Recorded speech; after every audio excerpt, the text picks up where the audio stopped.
I want you to think about something for a second. You've probably asked your partner 100 small questions over the years. What she wants for dinner, whether she liked a movie, what she thinks about a decision at work. But there's one question almost no man ever actually asks, and it's arguably the most important one of all. Here's the uncomfortable truth I've learned after years of sitting across from couples in my clinic. Most women will never volunteer the answer to that question unless you specifically create space for it, and most men have no idea just how much is quietly going unsaid because of that. Hi, I'm Dr. Emily Carter. I've spent over a decade as a urologist, and while a lot of what I treat is physical, blood flow, hormones, prostate health, an enormous amount of what actually affects men's relationships and confidence has nothing to do with any of that. It has to do with a handful of quiet, invisible patterns that show up in intimate relationships. Patterns your partner has almost certainly noticed and almost certainly never mentioned directly. Today, I want to walk you through 3 of the most common mistakes I see. Not physical technique issues, but psychological and communication patterns that quietly shape how connected a couple actually feels. These are things your partner is far more likely to simply live with than bring up directly, which means most men never even find out they're doing them. If you've ever wondered whether there's a gap between what you assume is working and what's actually happening, stay with me. And if this kind of honest, real conversation is something you want more of, hit subscribe and turn on notifications because I bring you content like this every single week. Let's get into it. Before I get into the 3 specific mistakes, I want to explain why this gap between assumption and reality exists so consistently, because understanding the why makes everything that follows make a lot more sense. Most women, for a range of reasons, cultural conditioning around not wanting to hurt a partner's feelings, previous experiences where honest feedback was met with defensiveness, or simply never having been given the language to articulate what feels different, tend towards silence rather than direct communication in this specific area of a relationship. This isn't a character flaw or a communication failure on her part. It's an extremely common, well-documented pattern, and it means the absence of complaint is not reliable evidence that everything is working exactly as well as it could be. Most men reasonably interpret silence as confirmation. No complaints means things are fine. But that assumption, however logical it seems, is often simply incorrect. And it's precisely this mismatch that creates the 3 mistakes I want to walk you through today. The first mistake is one I see constantly, and it's almost entirely psychological rather than physical. Many men unconsciously treat intimacy as something with a clear beginning, middle, and end, essentially a task with a specific outcome to reach efficiently. Even when this comes from a genuinely caring place, wanting to satisfy a partner, wanting things to go well, this outcome-oriented mindset works directly against genuine connection. Here's the biological piece most men never learn. Genuine arousal and connection depend heavily on the nervous system being in a relaxed, safe state rather than an achievement-oriented one. When one partner is subtly oriented toward reaching an outcome, even without saying so out loud, the other partner often senses that orientation, consciously or not, and it can interfere with the sense of safety and unhurried presence that deeper connection actually depends on. This isn't about slowing down for the sake of slowing down. It's about understanding that rushing toward a goal fundamentally changes the experience for your partner, often in ways she'll simply never mention directly, because articulating, "I felt like you were trying to finish something," feels awkward, blunt, and risks sounding like criticism, even when it's simply an honest observation. I had a patient, married over 20 years, whose wife eventually confided in me, separately during her own appointment, that she'd stopped raising this specific concern years earlier because previous attempts had made him defensive rather than receptive. She'd simply adjusted her own expectations downward, instead of continuing to raise it. When I brought this pattern up with him, carefully and generally, without revealing what she'd said, something clicked. He'd never once considered that his focus on doing a good job might be experienced by her as the opposite of what he intended. The second mistake builds directly on what we just discussed, assuming that if your partner isn't voicing any specific complaint, everything must be working well. This is one of the most common and most understandable misreadings I encounter in my practice. I want to be clear about something here because I don't want any man watching this to feel blindsided or accused. This assumption makes logical sense on the surface. If something were wrong, wouldn't she say so? But in practice, this isn't how most people, and particularly most women in long-term relationships, actually operate. Raising a concern in this specific area requires a level of vulnerability and directness that many people, regardless of gender, find genuinely difficult, especially if there's any history of a partner reacting defensively to feedback in the past. This means silence functions less like a green light and more like an absence of information entirely. An absence of information isn't the same as confirmation that things are ideal. Couples who understand this distinction and actively build in low-pressure opportunities for honest conversation, conversations that happen outside of any specific intimate moment, where feedback doesn't feel like criticism of a performance, but simply an ongoing normal part of staying connected as two people, consistently report meaningfully higher satisfaction than couples who never have this conversation at all. I want to pause here for a moment because understanding your partner and understanding your own body are genuinely two sides of the same coin, and both matter enormously as you get older. That's actually the entire philosophy behind a complete resource I put together called the Iron Age. It covers testosterone, sleep, strength, stress management, prostate health, and yes, the psychology of connection we're discussing today, all as part of one interconnected picture with a clear, practical protocol for each piece. For $49.99, that's less than a single specialist visit, and it's something you'll be able to reference for years. If these videos have brought you real value, I genuinely encourage you to check it out. The link is below. The third mistake is one of the most common, and honestly, one of the most quietly damaging patterns I encounter clinically: mentally evaluating your own performance during intimate moments rather than staying genuinely present with your partner. This happens far more often than most men realize, and it usually comes from a good place, caring about whether things are going well, wanting to be a good partner.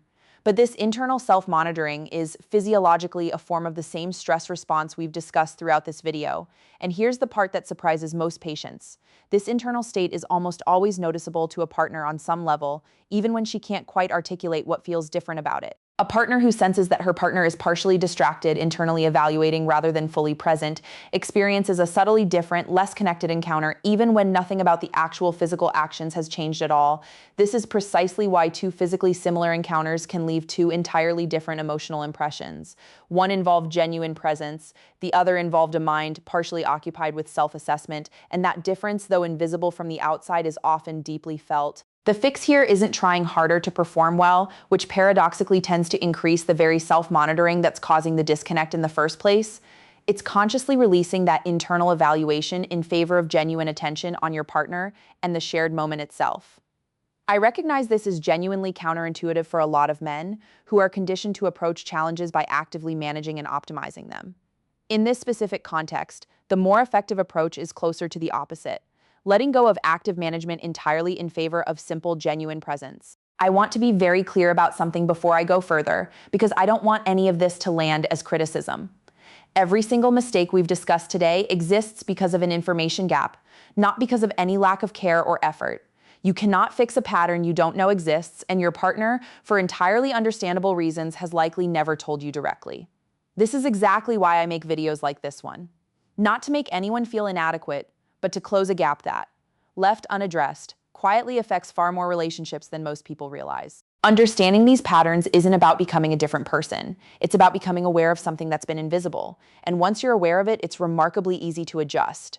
I think it's worth spending a moment on something practical, because understanding these patterns is only useful if you actually do something with the information.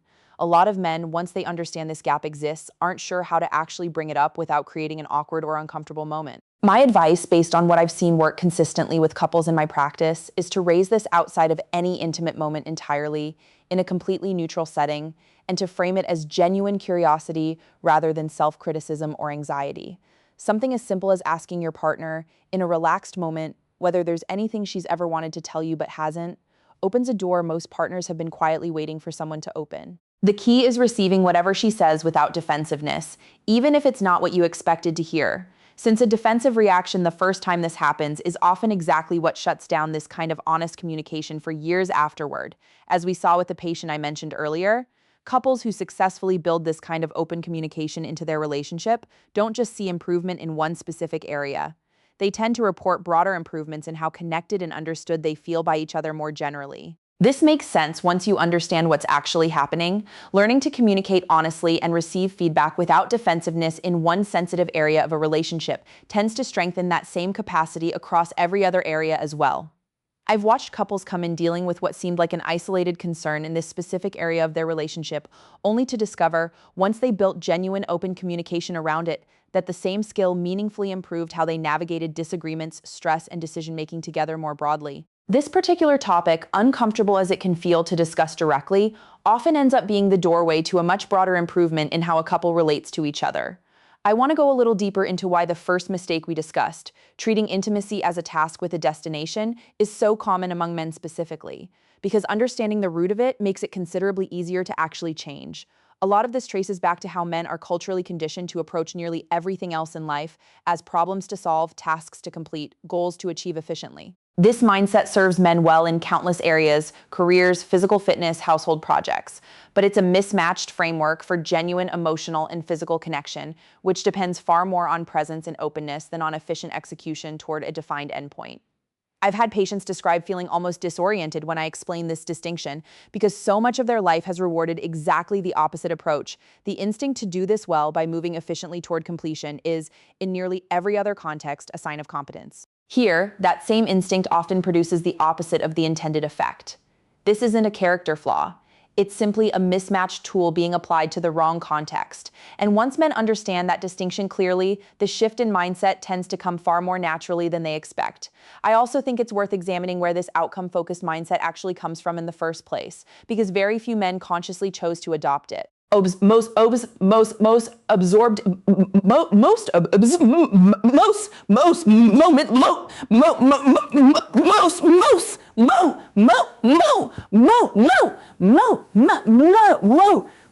like yeah what like what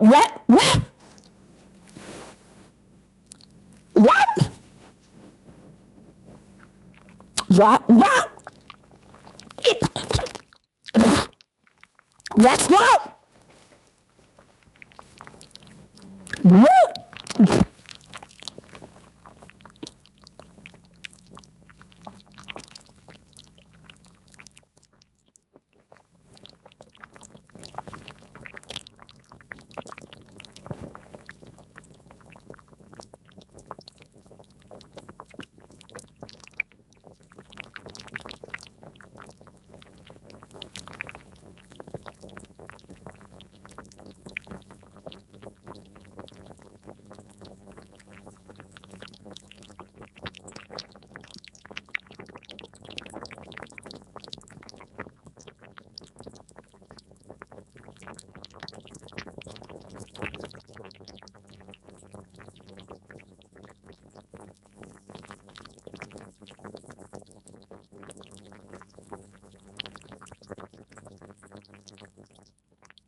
Very few men ever encounter an alternative framework, one centered on presence and connection rather than performance and outcome, unless something specifically prompts them to reconsider it. Whether that's a conversation like this one, a direct conflict within a relationship, or simply years of quietly sensing that something wasn't landing the way they'd hoped without understanding why. I think this is actually one of the more hopeful things I can tell you about this entire topic. Because the outcome-focused mindset was learned indirectly, without much conscious examination, it can also be unlearned fairly directly, once a man actually understands the distinction and starts noticing it in himself.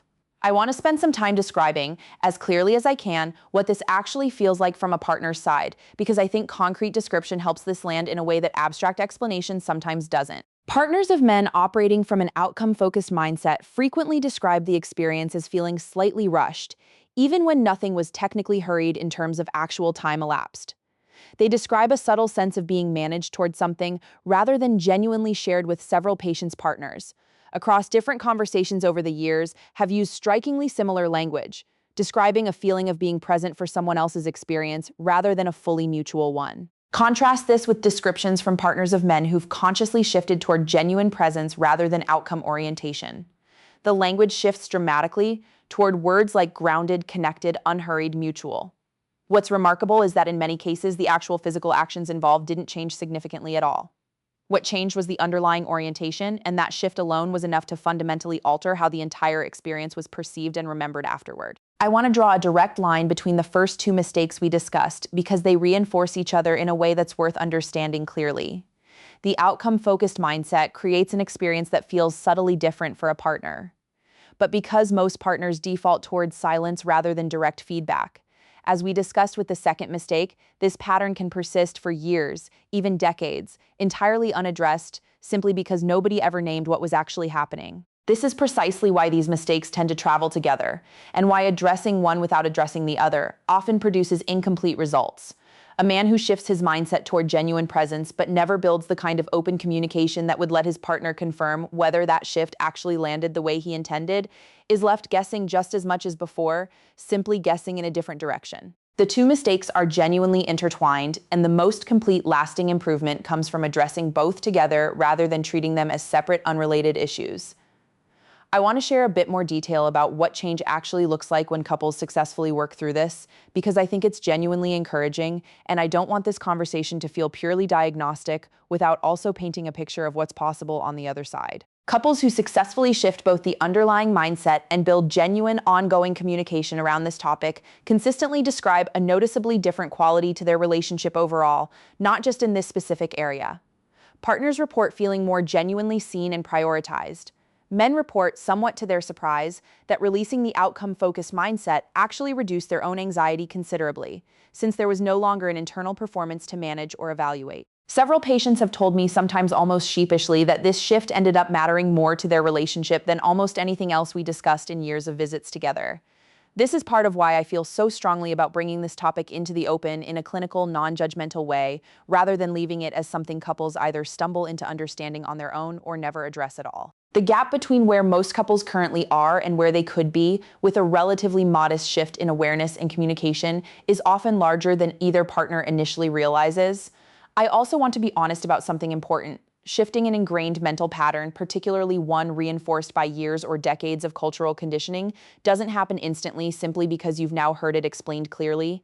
This is genuinely a process, not a single realization that permanently resolves the pattern overnight. Men who successfully make this shift describe it as something they had to consciously return to repeatedly, catching themselves slipping back into old patterns, particularly during moments of stress or distraction, and gently redirecting their attention back toward presence rather than outcome.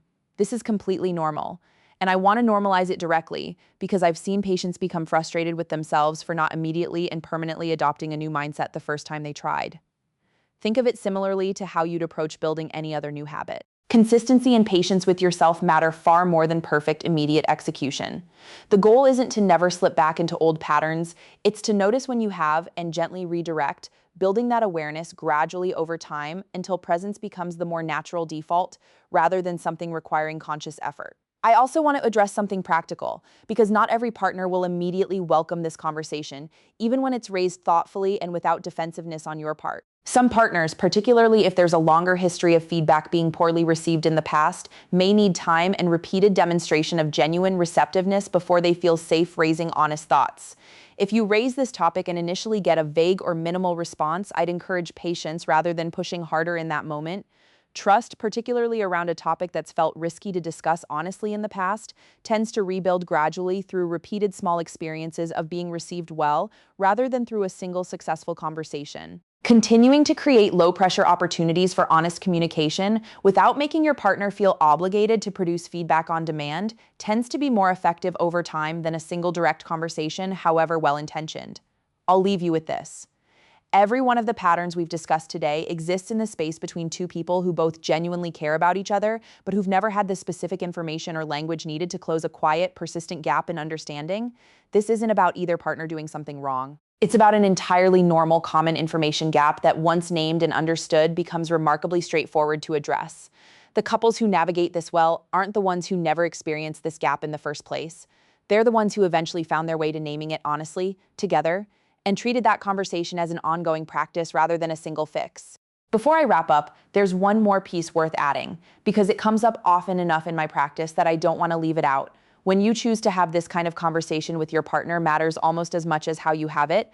I generally advise against raising anything related to this topic immediately following an intimate moment, even if it feels like the most natural, relevant time to bring it up. Emotions and vulnerability tend to be heightened right afterward for both partners, and feedback given or received in that window is far more likely to be misread as criticism, even when it's offered gently and with good intentions. The same conversation held a day or two later over coffee or during a relaxed evening with no specific agenda tends to land completely differently, precisely because neither partner feels exposed or evaluated in that moment. I also recommend against raising this during or immediately after any kind of conflict or tension in the relationship more broadly, since it's easy for an unrelated disagreement to bleed into how this specific conversation is received, making it feel like one more item on a list of complaints rather than a genuine standalone expression of wanting to understand your partner better. The best window, based on what I've consistently seen work with couples in my practice, tends to be a calm, ordinary moment with no particular emotional charge attached to it either way. This might feel like an odd time to bring up something this personal, but that neutrality is exactly what allows both partners to engage with genuine curiosity rather than defensiveness or anxiety. If you're not sure how to actually start, something as simple and low pressure as, "I've been thinking about how we connect, and I want to make sure I really understand what feels good for you. Is there anything you've ever wanted to tell me but haven't?" tends to open the door gently without putting your partner on the spot or implying that something is currently wrong. The goal isn't a single perfect conversation that resolves everything. It's opening a door that once open tends to stay open, making every future conversation on this topic a little easier than the last. So here's what I want you to walk away with today. None of these three mistakes are about physical skill, technique, or effort. They're about presence, genuine communication, and understanding that your partner is far less likely to volunteer honest feedback than most men assume, not because she doesn't care, but because raising it directly is genuinely difficult, and most relationships never build the kind of safe, low-pressure space where that conversation naturally happens. Closing this gap doesn't require becoming a different person. It requires awareness of these three patterns: a willingness to create genuine space for honest conversation outside of any specific moment, and receiving whatever your partner shares without defensiveness. Couples who do this consistently report not just a stronger intimate connection, but a stronger relationship overall. If this resonated with you or explained something you'd never quite had words for before, let me know in the comments. I read every single one. And if you want more honest, clinically grounded conversations about men's health and relationships like this, subscribe so you don't miss the next video. I'll see you there.